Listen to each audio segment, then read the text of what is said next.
Good evening, everybody. It's sectional time, and it's off and running as we finished up some of week one. Group 5A and 6A joined the party this week alongside Eric Dukevich. I'm the coach, Shannon and Griffith. Welcome to another edition of Upon Further Review as we set you up for this basically week one redo and sectional playoffs this week. As like I said, 5A and 6A will join the party, and we had some good games in and around the area this week, some surprises of games, which you kind of get in that first round of, perennial upsets that you're not quite expecting, but they're there because of who's playing and who's, going where. But all that, but also want to thank those that are joining us on 1380 The Fan, 100.9 FM, our sister station, with everything we do for high school football with the Midwest Box Breaks high school football game of the week, the Parkview Sports Medicine pregame show. All those things will be at you again this week on Friday, starting at 6. We will wait and listen closely to what Mr. Brett Rump breaks as it pertains to game that we will be covering this week too, as we have to await for IHSAA official approval. And this past week we were up at Garrett. We were up at the Railroaders as they take on the Lakeland Lakers in a game that went from being a tight ball game to Garrett exploding for some 29 points in a matter of 9 minutes, I think it was, left in the second quarter, dude. And Garrett's a really good football team. I was commenting, I think, during the game that they reminded me a lot of some of the Adams Central teams that we've seen over the year. Keegan Bloom was the name that was eluding me during the broadcast, and you texted me and was able to remind me what the Rubel kid reminded me of, because he's a 6'2", 6'3", 225-pound running back, or I guess you could call him a caboose or of that offense, because he's a powerful kid. And Hefty, the quarterback, Skelly, they've just got a lot of good players, and they're just very hard to stop. In Lakeland just had the same problems they had I think it was like week 3 or 4 when they played them before. And Lakeland came out pretty good. I mean, it was a tight ball game. I mean, Lakeland actually got a lead. Was about the last minutes of the first minutes of the second quarter. I think it was. And you thought, man, this is a ball game. And if they could have got to the locker room at 15-13 at halftime, you knew that's where Lakeland would have said, if I would have told Coach O'Shea, okay, here's the deal. If you could go in 15-13 at half, would you take that? And I don't think there's any question he would have taken that, because now the pressure's on Garrett, because now it's a close ball game. Yeah. So it was one of those games that you really saw the power of Garrett. Yeah. It was a clash of styles for one. I think, we did see this game in week 4 of the season. Garrett won 41-27. So we knew coming into this game that Garrett kind of had that edge. Lakeland is that team that was trying to become part of the conversation year in and year out. And they've got some really talented players, more of a spread style offense, throw the ball down the field. Braden Holbrook, their quarterback. So it was a clash of the styles. And so I think Lakeland was in it early, and they were able to move the ball down the field and catch the secondary of Garrett, slipping a little bit. And then ultimately, I think once Lakeland went ahead, it was almost like, whether it was that timeout or that in between quarters, or like something was said to that team, because they came out gangbusters after that, before the halftime break. And I think ultimately what it was, we talked about the size of Garrett, the ability to wear down Lakeland. When you're talking class 3A and class 2A and class 1A, those three classes in particular, sometimes in 4A, you're getting two-way players. Yeah. And so not only is it for most part for Lakeland, trying to slow down Cam Rubel and Calder Hefty, especially Cam Rubel, the load that he is. coming back, then they got to go out back and then they got to come back on defense. And that's true for Garrett too. They have those guys. So conditioning becomes the factor at this point of the year, and just the size of the kids. Garrett has got some big kids. That's a blue collar community, a blue collar team. They're called the Railroaders. Started football in 1904. A lot of the train imagery, I almost felt like I was in West Lafayette there for a minute. Yeah. And that's great crowd, great fan base, great student section. They took control of that game and never looked back after that. And it was the ground and pound game, and I think ultimately wore down Lakeland. And we saw the big win for Garrett that stays undefeated and moves on to sectional semis.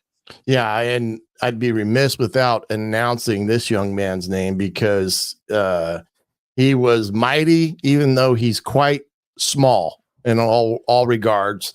Alex Guzman, the 5'7", about 165 pounds, maybe wet, 70 pounds, but he had a couple runs. One was a 75-yard touchdown that prior to that, Lakeland had basically put their best receiver up on him, and they threw it over the top of him for a touchdown. Well, he came back the following play and took it back 75 yards on a kind of an off-tackle running play, and you saw his speed, and he's got speed. You got, Skelly, the wideout. You've got Rubel, Hefty. He's got speed as a quarterback because he can hurt you running the ball as well, as we had kind of showcased in the pregame show, because those two, Rubel and Hefty, had a total yardage of like 1,700 yards on the year as a duo. And then you add the bits and pieces that fill in that puzzle, and you get a very powerful, consistent offense that does things very well in the wing T offense that they run there. And yes, it's ultimately very similar to Adams Central and what they do, and they take advantage of their, whatever size they have, they utilize it, because they had one side of the ball that was pretty big. And but yeah, overall, and their defense is really good. Their defense is, we talked about it pregame. They'd only given up like 13 points on average the whole year. And again, they showed up again on Friday night with, some of the biggest stops of the game were due to those defensive players getting turnovers and interception, all that stuff that the defense does. And so I think Garrett, as another team, you kind of keep your eye on because of how good they are. They're an experienced team, because this is a team a year ago that had a little success. And I think they're a team you got to watch for as we progress through the playoffs. But, again, there's some surprising scores out there on Friday night, no bigger than the one down at Bishop Dwenger High School at Shield Field, where the Bishop Dwenger Saints basically upset Columbia City Eagles in a game that Dwenger was on them from the start. And we had talked about that one in pregame, that don't go to sleep on Bishop Dwenger, because they got a really good defense that is championship caliber. If they get offense, it's going to be very potent. Yeah, absolutely. And I think that was a big, and we talked about it there again, the SAC versus the NE8 matchup, a really solid game on paper for the draw. And really, Dwenger came out, swinging and took advantage of it right away. I think first play from scrimmage, a fumble by Columbia City that Dwenger jumped on inside their 5 or inside the Columbia City 5 and scored. First and goal situation. Second possession, kind of that same way, maybe the second play. So we're 3 plays into it, and that's 14-0, and it's 14-0, and the Saints never looked back. And I think we saw Dwenger a couple times this year, and the defense did look solid. And I think it's interesting that the schedule and everything that they have and all of that. But that was because we did see it with Columbia City against East Noble too, where they got hit in the mouth very early on and never could muster any comeback, and it was running clock scenario for them at East Noble, midway through the season. And then this one on Friday night, just the ability to hold. I mean, think about it. I mean, for Dwenger coming out and the big performance, 38-0, a final score there, 21 points in the first quarter. They added another 14 in the fourth. They also had a field goal in there in the third quarter from Gwen. So just a solid performance, 234 rushing yards. And, if you go 1, 2, 3, 4, 5, 6, 6 guys made the stat sheet, 5 rushing touchdowns. So it's kind of that committee that is doing it for Bishop Dwenger, and that's a big part. In fact, Coach, we have our first guest tonight here on Upon Further Review from the Bishop Dwenger Saints, one of those key players to Friday night's victory. Joining us tonight is AJ Shefferly from Bishop Dwenger. AJ, thanks for joining us tonight here on Upon Further Review. Thanks for having me. Yeah, so first of all, talk about Friday night. I mean, a big win. Columbia City, a top 5 team in Class 4A, comes in first round to Shields Field. And, boy, second play from scrimmage. And, I mean, literally, it was like that was all she wrote. I mean, just talk about that win on Friday and just the mindset, the preparation, and the execution that you guys experienced on Friday night for Bishop Dwenger. It was great. Obviously, took advantage of those 2 turnovers early. Never looked back. Punched in early. Big plan that night was to get the ground game going. O-line did a great job of that, opened up some great running lanes for us. Had, I think, 4 or 5 different running backs scored touchdowns. So capitalized early. And I think our schedule definitely prepared us for this game back in 4A. I don't think we played a 4A team all year during our schedule. So we were pretty ready to go. Yeah. The talk about that success. You mentioned it. 4 different guys find pay dirt. You get 2 of the 5. The other guys get 3 apiece. I think it was Titman and pulled us up real quick. Henry found it. Douglas Henry, you and Jordan Fabini. That's a pretty big night for everybody.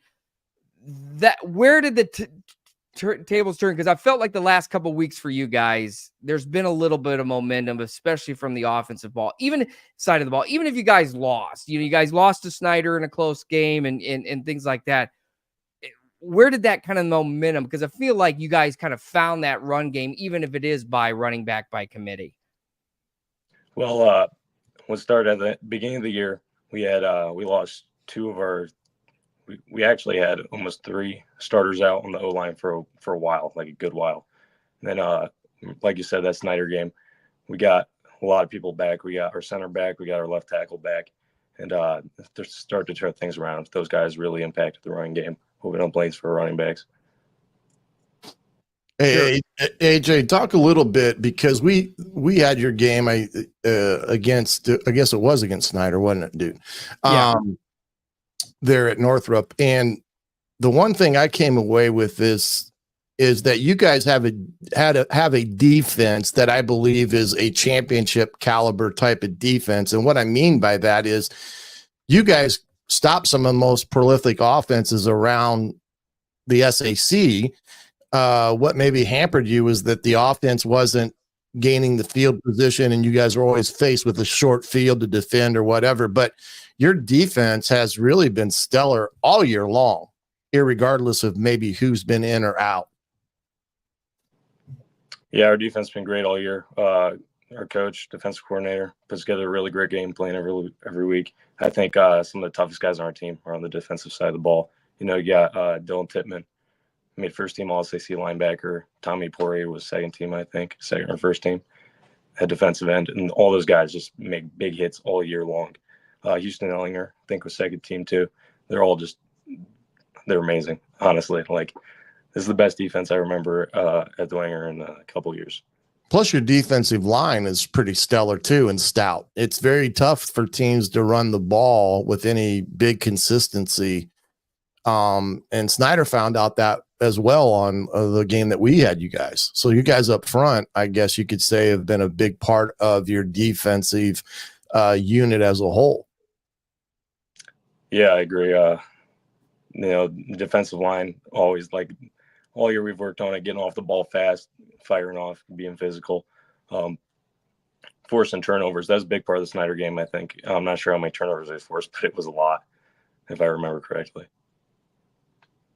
Yeah, looking at your season stats here, AJ, you play on both sides. We kind of talked about it a lot. For you, coming in, just another year of growing in that Dwenger system.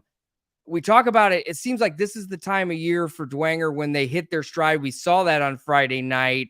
You mentioned a little bit the schedule. What did that schedule early on? Cincinnati, Moeller, and Brownsburg, and you guys have done that 2 years in a row. And we've talked about it for SAT teams to play those indie schools. I mean, on paper, coming out of that, you guys look like you got pretty beat up out of that. But what did that do for this team long term now as you go through the playoffs?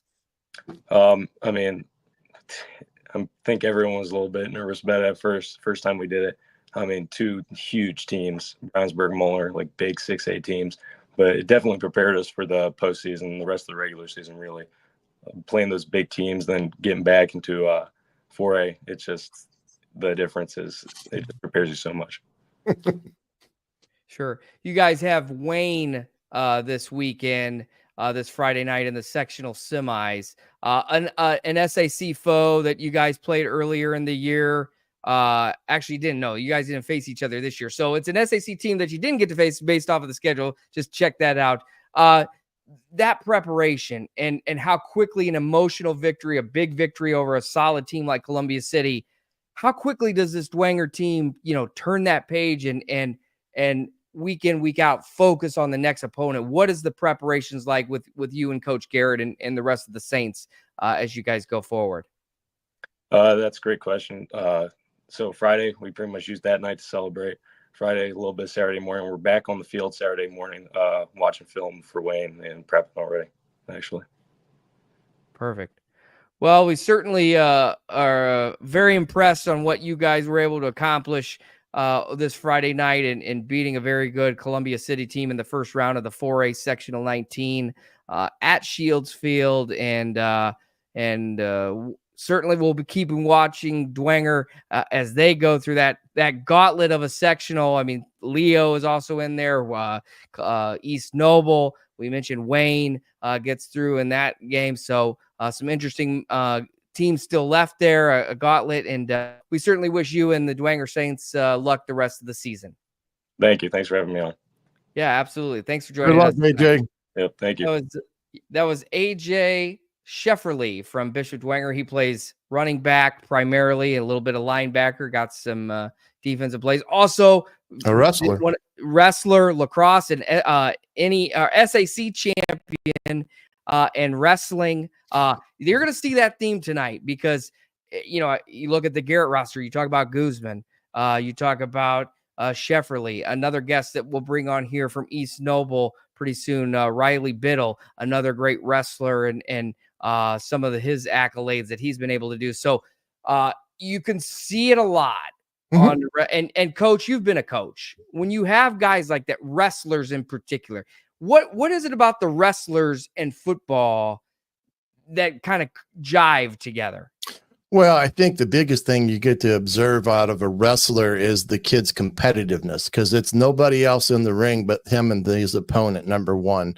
Number two, you also get to see their footwork, how well, how quick their feet may be, or how they move laterally, or, how strong are they, offensive, defensive line. Do they, in wrestling, it's a leverage sport. So do they understand leverage and how to use it to their advantage? And so there's a lot of carryover from a football mentality into the wrestling mentality, other than it's more one-on-one as opposed to 11 on 11. But there's just so many things there that go hand in hand. A kid's toughness, how do they react when they're behind?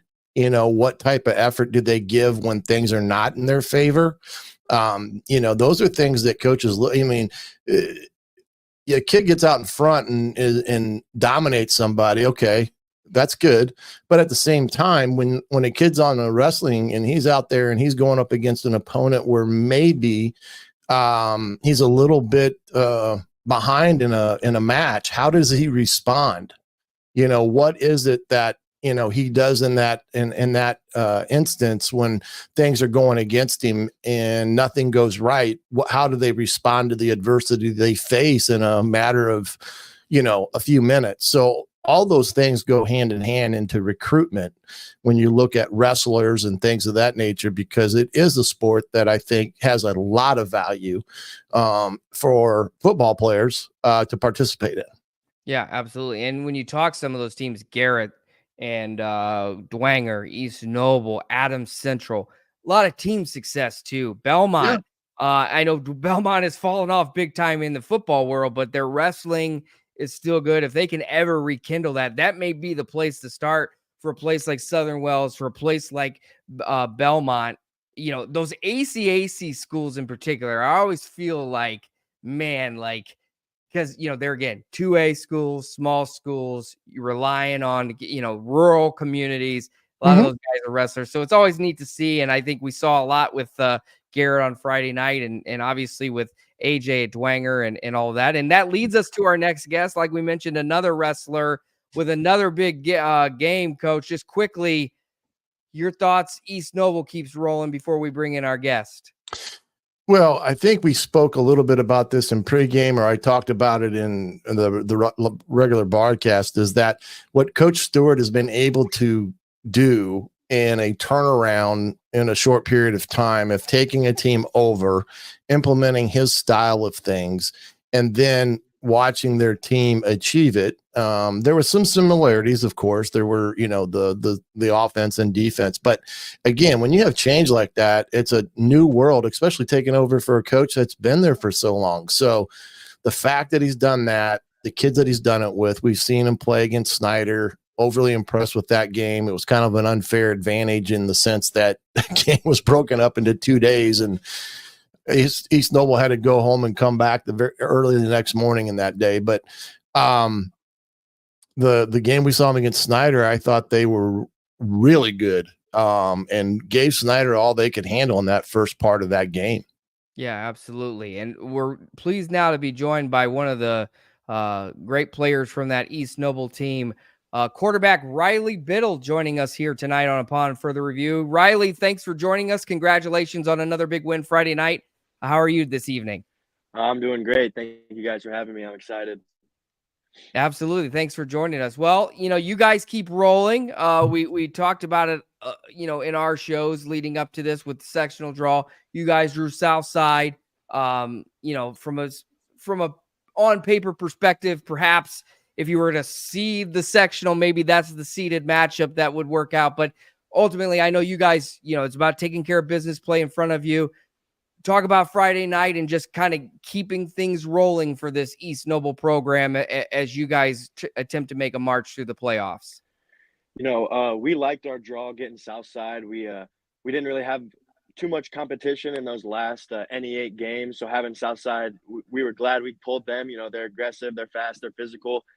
And we did exactly what we had to do. We went out there, we started early. Dylan Krell on the ground, he's amazing. And we just kept it going. Got to keep it going this Friday against Leo. Yeah, absolutely.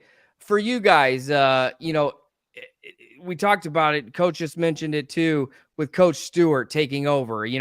Coach Amstutz takes over as athletic director. Coach Stewart comes in. What's that transition been like for you guys as players to kind of pick up where you left off, so to speak, but also make sure there is no fall off from one coach to the other? Because I know Luke Amstutz really did not want to give up that job at the beginning. I mean, and obviously the opportunities that presented itself, he had to, but ultimately you have Coach Stewart and now our great coach. Just talk about that transition and what it's been like this year for him and for you guys. Yes. I mean, it was definitely a big change. Amstutz has been there for the whole time we've been alive almost. So it was a big change. But like you said, Stewart's done a great job meshing what he had down at Western to what we already have built here. And I think that has been our main plus side, his style. And then along with our offensive coordinator, Coach Seibel, they've meshed together great. And I think that's been our main strength this year is that mesh. It's gone great. And then our defense, Coach Robertson, he's a phenomenal defensive coordinator. He puts us in the right positions every single time. So, we got a very great coaching staff and a lot of hungry kids that are ready to make a deep run. Well, let's talk about this rematch coming up as we look at some of your statistics from the year. Right now, you're threw for over 1,200 yards this year, 55, almost 54%, 15 touchdowns and only 5 interceptions, which is a great ratio. But that week 5 matchup against Leo, you probably had one of your better games, throwing for 217 yards. Now you get to do it again down there, which that week 5 game was down there as well. Talk about what you guys are preparing for, because now there's no hiding who you are or what you are. You played each other, so the unknown is very known now. They got some talented guys. You got some talented guys. What is it? What do you guys expect going into this matchup against Leo? Well, first off, I'm very excited. We're going back to Leo. I'm excited it's at their field. I think that brings a lot more motivation to our team, But what to expect out of us? I mean, we know who we got to shut down. Obviously, they got those big star players, and that's really who they feed off of, and that's how they win their games, is getting those guys the balls and those guys making big plays. And we've done a great job of shutting those players down, and that's exactly what we got to do come Friday. And then on our side, looking at us, we just got to play together, limit the mistakes, and just do our job. Last year, looking back on that sectional game, we didn't lose that game because they were better than us. We lost that game because we made mistakes. And looking at week 5, we limited those mistakes, and we handled a lot of that game. So just limit the mistakes, play our football, play rough East Noble football, and it's going to be a great game, a good win. I'm excited. When you're a quarterback with your offense, is everything for you, is it a check with me, or is it pretty much a call it and run it type of offense where you have just other options to go through? Because to me, against Snyder, it looked like you had a little bit of leeway, but in your passing game, you guys kept picking on the one-on-one matchups that you had against I'm spacing his name right now, dude, number 10. Who's your wide? Yeah. Mason Trish. That's it. There it is. Yeah. Because he had a lot of big plays in the one-on-one category in that ball game. But talk about your offense. Is it an RPO system where you get a run pass option based upon what you're seeing, or predominantly a call it and run it philosophical approach? I'd say it's a predominantly call it and run it. I mean, we definitely do have a few of our reads, but we always try to establish our main goal, which is East Noble football. We're trying to establish the run game early, and then that's what's going to open up the pass. And then also, Seibel, our offensive coordinator, he does a great job at looking at the defense and realizing, like, hey, they have 7 in the box right now. All of our wide receivers are playing, they're manned up. Let's throw the football. Let's give our guys one-on-one opportunities to go make a play. So I think that's a huge part. He's looking at the defense. He's seeing where there's open field, where there's weaknesses, and that's what we attack at. Well, if I had Cray on the backfield too, I think I'd probably feel pretty good. I can hand it to him, or I can say, hey, go block that guy, or swing out here and let me throw a high percentage flare pass to you, because he's a very, very talented kid. But you've got talent in a lot of spots. That's the one thing that I noticed against Snyder, is that it's very hard to take the one thing away from you by just, say, loading the box and trying to stop your run game when you can throw it and things of that nature. So I think that makes you guys very balanced. But talk about going up again against what we like to call down here Hurricane Brock, the big fella that is trying to come off the edge and take your head off about every play. For sure. So looking at week 5, we had a game plan for him, and obviously we're trying to keep it away from his side. He's an animal. He's looking to tear things up. He can make big plays early in the game. He had that deflection that ended up being ruled as a fumble and not a forward pass, and they ended up getting the ball back. But I think this week we're going to switch a few things up and possibly read him and use some things to our advantage. And other than that, we're going to keep it all the same. We're going to play East Noble football, and that's really about it. We're going to Yeah, that's the right. That's the right answer. You play East Noble football, and you don't worry who's lined up across from you because, like you said earlier, it comes down to execution. Whoever executes the best and takes care of the football is ultimately going to be the team that wins. And these are the games where the margin for error is very, very thin because you're both really good football teams that can take advantage of the other's mistakes. Absolutely. Well, Riley, we certainly thank you for joining us here tonight on Upon Further Review, and certainly, probably, I'll go out on a limb and say definitely the top game of the week this coming Friday on Friday night. East Noble travels to Leo in the 4A Sectional 19 semifinal. You'll be there. We'll figure out where we're going yet. We're hopefully there, but we'll find out. Hopefully you guys are there. But definitely we'll be watching and keep our eye on it. It should be a fun matchup. And we wish you and the East Noble Knights the best of luck the rest of the season. And thank you for joining us tonight on Upon Further Review. Hey, dude, look at all these medals back here in the back. Yeah. Where do all that? That's all. Is that wrestling? Yeah, it's all Okay. wrestling. Yep. Two-time NEA champion, right?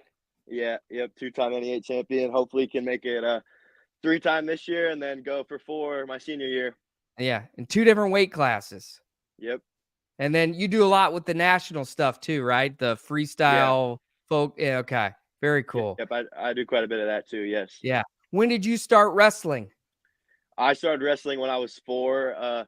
My dad tried me out for basketball and it was just not it. And he's always, when he was a kid, he wanted to be a wrestler and never got into it. So he got both me and my brother into it at a young age, and I fell in love with it. And kind of like you guys are saying, it's a different mentality when you're a wrestler. Like just in general, on a mat, you're one-on-one, and then that translates to being with a team and just having that motivation, picking guys up. Wrestling's helped me a lot in football and just in life in general. Absolutely. Good well, answer. the awards on your wall in your bedroom there tell that story. And good luck to you in wrestling season as well. So going for 3 straight conference titles this season as a junior. So far, let me pull that up so I have it right here. 150 pounds last year, 2023, 138 pounds in 2022. You'll be at 150 again this year? I'm not going to be at 150. I'll be up probably around 165, 157. I got to get big. I can't be a small quarterback. Well, there you go. Yep. Yeah, well, good luck to you. Football guy. Yeah, very good. Thanks for joining us, Riley. We'll catch you down the road. Good luck on Friday night. Thank you. Thank you guys for having me. It was a great talk. Have a good night. Good luck, Riley. Take care, bud. That was Riley Biddle, the quarterback for the East Noble Knights. And, oh, yeah, he heard we were talking about wrestling, so he had to no. And you know what? To his credit, he's earned that, because I went through and I was like, oh, I always try to look up what other sports these kids do. And we, like I said, we get a lot of wrestlers. I think AJ, maybe our first lacrosse player of the year, a lot of baseball players that we've seen. But you go through his list and, NE8 champion, sectional runner-up, and these national tournaments in the summertime and the ability at different age ranges, it's a lot of work, a lot of dedication, and it translates very well. And yes, I think he'll tip the scales a little bit higher than 150 this year. No, and that's the one thing that I think we're seeing coming back more so than it used to be of multi sport kids now again.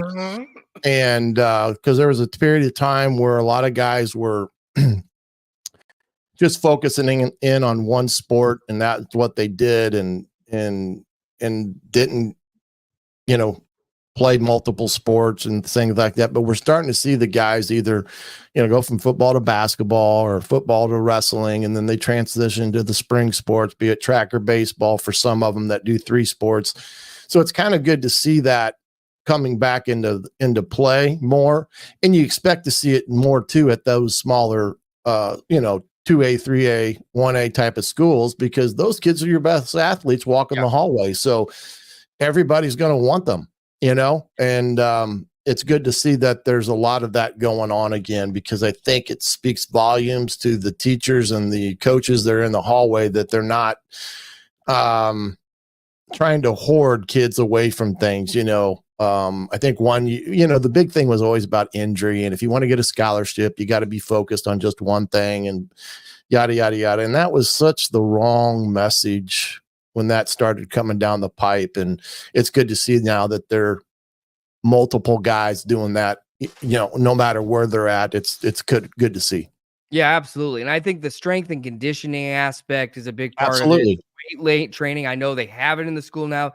My cohorts at PSM, we're at several schools now. And I think Coach Stewart at East Noble is a strength and conditioning instructor, coach, teacher that has come in from Western, Howard County, Kokomo area, coming into East Noble. And the job that he's done, we talked about it with Riley, to take over, to fill those shoes from Luke Amstutz, who is on the sidelines every game, barking at the officials, coaching up the guys, and which in a good way. We certainly say that in a good way because he's a great guy, but he loves those kids. He loves that community. I know it was very hard for Coach Amstutz to leave that group, especially with the senior class that he has. But it was his first choice too. His first choice to find a coach as athletic director. He picked Alex Stewart, and so far it's paid off for these Knights. Yeah. And, the one thing too that makes it unique of having strength coaching or strength and conditioning in the high school, we got kids now that have things that they can find out about nutrition. Yep. And things like that. Because if you look, and I'm kind of veering off on a little tangent here, but it does come back into play with some things. I saw a study the other day where it laid out some of the most healthiest countries in the world for adolescent age kids. And we're last in that. And part of it is that we're negating some of these things with exercise and nutrition or strength and conditioning and all these things that help kids, learn to take care of their body, learn to know what to eat, what's right to eat, and stay away from processed stuff. And, that's one thing that when my era was coming up, it started becoming a lot better known with the free weights and the nutritional value of stuff. And it's really starting to come back in play now that we've got some of those professionals actually in the school systems that can provide that link to kids on nutrition and weightlifting and other things that can help them along. And it's good to see that we're kind of devoting some time to it, because there was a time there that, we were negating physical activity and physical education in schools. And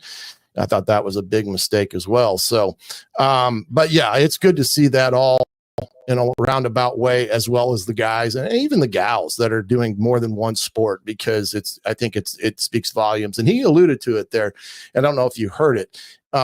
He said it's helped him in both sports, but most importantly, it's helped him off the playing field as well, as an individual growing up, having an athletic background and the things that he's done. It's helped him tremendously in that realm of his life as well. And I always say athletics is a great way to learn about life real fast. And there's a lot of correlations that go with it. And I think it's a great vehicle for teaching kids on life lessons. Yeah, absolutely. So I think so too. And like I said, having it part of the school day as well, where the kids can get it and, right, add it to their and get it. And because there's a lot of kids that the other side of that is doing it after school or doing it in the summer or squeezing it in when you have practice or making sure that you're not lifting too hard the day of a game or what, there's a lot of that that goes into it. And so I think by having that within the schools, I from the outside looking in some respects from my spot, I've seen, leaps and bounds, but ultimately too, like it helps those kids because now they can go out and do multiple sports and their preparation for one can roll right over into the other and they aren't getting hurt. injury prevention is a huge part of the strength and conditioning aspect that we see. So no question. Yeah. So, I mean, great to see that and great to hear so many of those stories and have different multi-sport athletes on our show as we have all year. Well, Coach, that leads us to sectional semifinal Friday. And we keep moving along. We add 6A and 5A this week. And I think at this time, we'll just kind of go through some of the brackets from our area. And I think we can start at the top here. I'll go ahead and pull up Class 6A, Sectional 2. In our area, it's going to be Snyder going to Elkhart. And then we also have, yeah, that's fine. Sorry. We also have, I think it's going to, there it is. Carroll traveling down the road to Spooler Stadium to face the Northrop Bruins. So these teams get started. It's 4-team sectionals because there's only 32 teams in Class 6A. But so for the most part, a Fort Wayne sectional. But I look at that top half, Coach. 8-1 Elkhart. Snyder goes on the road. This could be an interesting task as now Snyder moves up to 6A after being 5A state champions a year ago. Yeah, and both of them are close in the Sagarin ratings. Of Snyder has about a 3-point differential there. And Elkhart's one of those teams now that they've consolidated up there because they took Memorial and Central and consolidated them. They have become a very, very good football school, especially in a one-horse town now, and that's, to have a big school now just feeding into one program as opposed to two. Snyder's going to have their hands full, just like they did when they went to Penn a year ago. It's just that time of year that these are the type of games that if you're going to go far, you got to go on the road every once in a while and get a big win, but they'll have their hands full against Elkhart. Yeah, absolutely. Elkhart, 8-1 on the year. They opened up with a loss 13-12 to 5A number 1 Concord. We'll talk about them in a little bit because of their matchup on Friday. Averaging 31 points a game. Defense, 7 points per game. I can pull up their team right here just to give you some of the breakdown. But thanks to our friends over at John Harrell, great site, by the way. But yeah, I mean, they beat Penn 7-3, a close one. We know how Penn can be year in and year out. Northridge, New Prairie, Concord, a 1-point loss, and we've seen. So they rattled off 7 years. First-year head coach Trayvon Curry. And if you look at the history, like you mentioned, Coach, Elkhart is a consolidation of Elkhart Central and Elkhart Memorial. They started in 2020. They get to the regional in their first year. They were 2-7 a year ago, but they're back at it. So a very good team with a lot of history that predates them from the two schools that combined to make them. But Snyder, on the other hand, we got to talk about the hometown team. 4 straight wins. They really have rebounded since the Carroll loss. They're hungry to keep things rolling. 14 points on defense the last 2 weeks. They've looked pretty decent. And they've got something to prove now that they've moved up in class. Well, yeah. Yeah, their defense has definitely been the theme for them all year that's kept them in games and things of that magnitude. And their offense has, I would say you could, gotten better throughout the year, especially here towards the end of the year, what's what they needed to have happen. And, I think the Burton kid, the running back, is something that gives them a change of pace back there, and he makes a lot of plays because he's really good, and he's only is he a freshman? Freshman, yeah. Yeah, he's only a freshman. This is the next big thing in Fort Wayne coming along. But, so I think they're playing their best football, offensively speaking, and defensively speaking, they can make a lot of things happen. So definitely the Panthers are in a right spot, but they got to go up and make a big road trip to Elkhart and take on Elkhart there at Rice Field, a very, very historical stadium, one of the oldies back there where it ended my sectional career. back in the day was playing Memorial at Rice Field and losing in a game that we were up in and lost in the last few minutes. So not many good feelings about Rice Field. There you go. That is not our 1380 The Fan game of the week, by the way, presented by Midwest Box Breaks. Stay tuned to the Sports Rush and our social media to exactly figure that as we haven't definitively narrowed that down yet. Moving on in Class 6A, the other one, an SAC matchup of the A division. If I can get my things right. There we go. Carroll travels to Northrop. I think Carroll rolls very early, and this one could be a quick win for the Chargers. Whatever that November 8th game is, and let's just say it's going to be Carroll at the bottom of the bracket there, and that will ultimately be at. Well, that'll be interesting. Yeah, that'll be interesting where that game is at. I'm going to assume Carroll will host the November 8th game right now, but whoever that game is, be it Snyder, be it Elkhart, that's going to be a heck of a ball game for the that November 8th game is going to be one heck of a ball game. Yeah, absolutely. Carroll beat Northrop in week 8 at Carroll 52-0. I think it will be something similar, though. There might be a second time around, maybe a little bit more mustard on the hot dog, so to speak, out of Northrop. So we'll just have to wait and see. But the winner of those two games will face next week, or the following week, November 8th. So if we move on then to Class 5A, Sectional 11, the one team from our area, really, I mean, Warsaw kind of in our area, but Northside, they host number 1 Concord, coach. So we have Goshen versus Warsaw in the top half. Winless Goshen, 6-3 Warsaw, and their Bart Ball.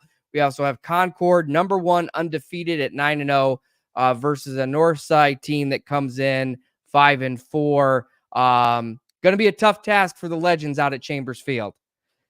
Yeah, that's a game again. When you're playing a team like Concord, you got to play perfect. Of course, we know about Northside and some of the adversity they have faced here over the last couple of weeks, and how that may or may not have impacted them not only as a team, but a community and as a high school. But then having to play Concord doesn't help the matter. An undefeated team coming in, but you get them at home, so you never know what may or may not occur in this ball game. But one thing for sure, Tristan Newsom is a heck of a player. They got a lot of athletes, and if they can find, capture fire in that first game, who knows what can happen. But it will be a difficult task. The best thing is that they're playing at home. Yeah, consistency for Concord. Craig Kohler, their coach, 10th season, 71-34. That comes out about 7-3 each one of his years, averaging 35 points on the year. Last 3 games, 42 or more for the Concord Minutemen, which is in Elkhart County. They'll come down to Fort Wayne. And then, of course, Goshen and Warsaw.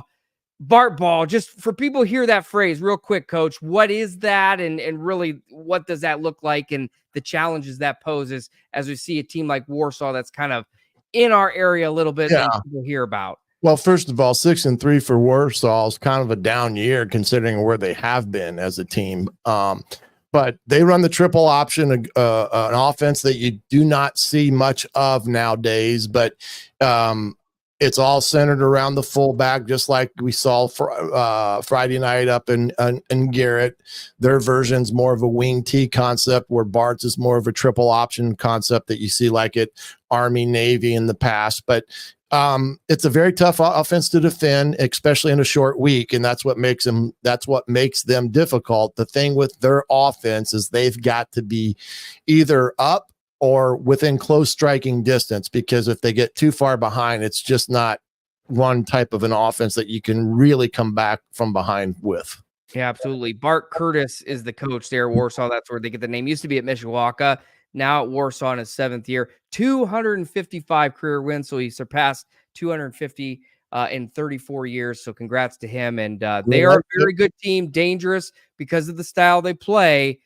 You're starting to see it more, but ultimately too, you're going to see a lot of those styles clashes as we go through. Well, look at that. The Concord game was only a 4-point ball game, 28-24. So you can see some of their scores that are very tight in terms of who they played. But the big thing for them is they've won the last 3 in a row after losing 2 back-to-back. That Plymouth game, I'm sure he'd want that one back because that one there, you'd think they would win. But they're a team that you cannot look past. No, absolutely. And time of possession, another big thing when it comes to that. They will, next thing you know, 10 minutes have burned off the clock there. Moving on to 4A. We talked about it quite a bit tonight with our guests, Riley Biddle, the quarterback from East Noble, and AJ Shefferly, the quarterback from Dwenger. We have East Noble and Leo on the top half of that sectional 19, and then Dwenger at Wayne. And Coach, we talked about it. Wherever you are this week, I think the game of the week is, no doubt about it, the big game, East Noble and Leo in Leo Cedarville.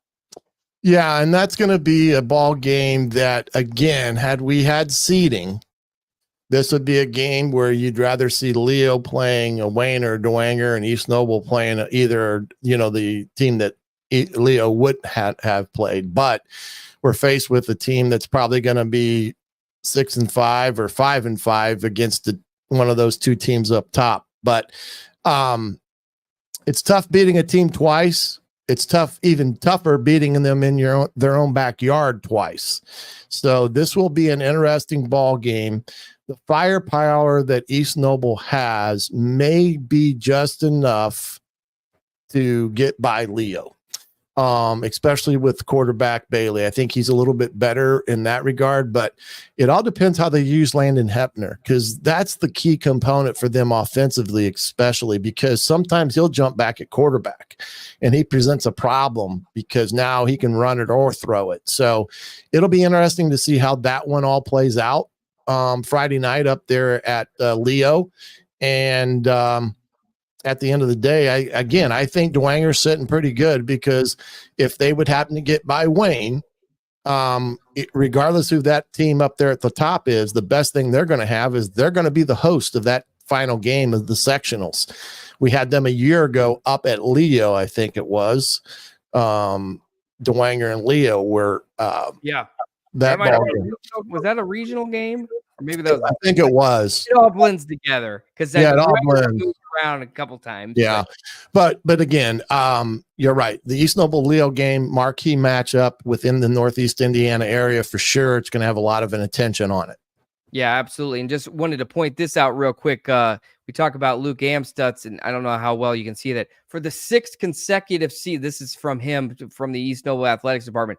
For the first 6 consecutive season, East Noble and Leo will play for a second time in a season. So this is the 12th meeting in 6 years for they've played in the regular season and the sectionals each of the last 6 years. Nearly all of the previous 11 matchups have been a single possession game with 6 of the last 7 decided on the final play. And if that's not high school football and these 2 teams, I don't know what is. So it's interesting how you read that there, though, because, again, he's not trying to lay shade about these 2 playing early. You know what I mean?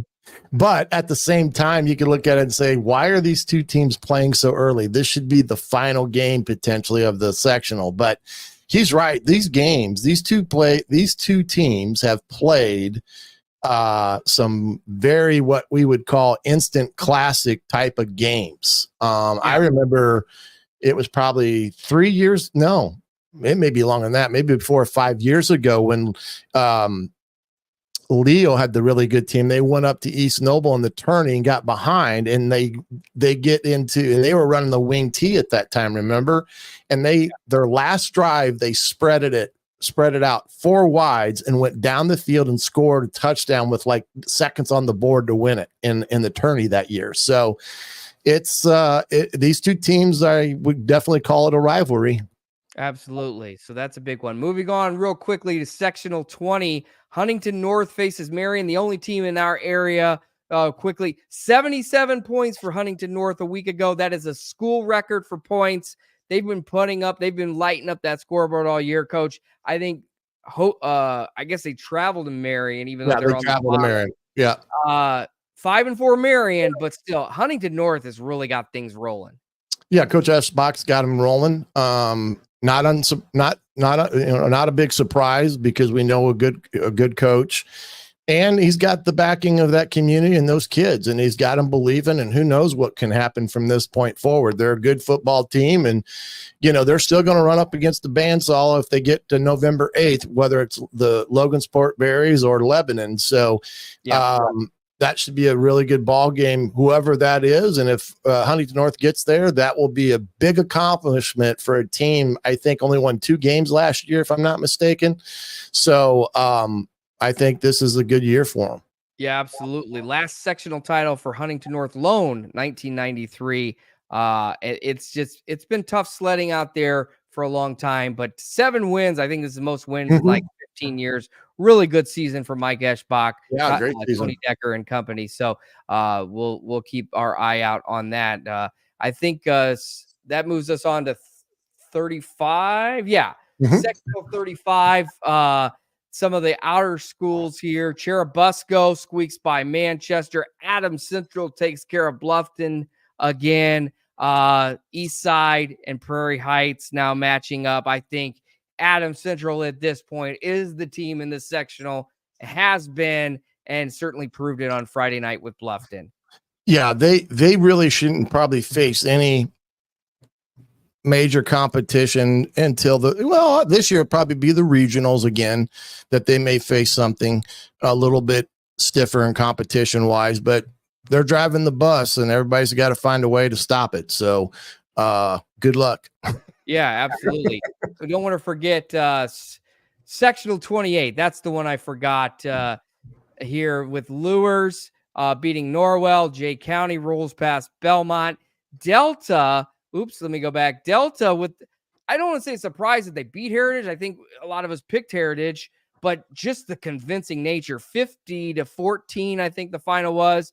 So surprise there in that regard, but that Minnesota team keeps rolling. So really, I think for us from the Fort Wayne area, we're looking now at Lures and probably Mississinawa. That could be a fun one in a couple weeks, but first Lures got to keep their march going, and an impressive victory over Norwell. Well, we said the Delta game would be very tough for Heritage to go down there and find a way to win. And again, traveling to Delta, that's the one big issue, and that's a little further than probably you would like. But again, to go down there in a hostile territory, it's tough to go win on those games. And then you're right, Lures, Mississinawa, that would be an interesting game to see. Unfortunately, that's going to be in Mississinawa if it gets that way. Yeah, absolutely. Jay County sticking their nose in there. 3 wins this year. All of them have been 42. I think it's going to be a little bit tougher or in their 40s, I should say, that they've scored. Right. I think it's going to be a little bit tougher against Lures on Friday night. That leads us then to sectional 43 in Class 1A. Southern Wells, winless team. I think they get blown out by Triton. And in their season, North Miami took care of business against Blackhawk Christian.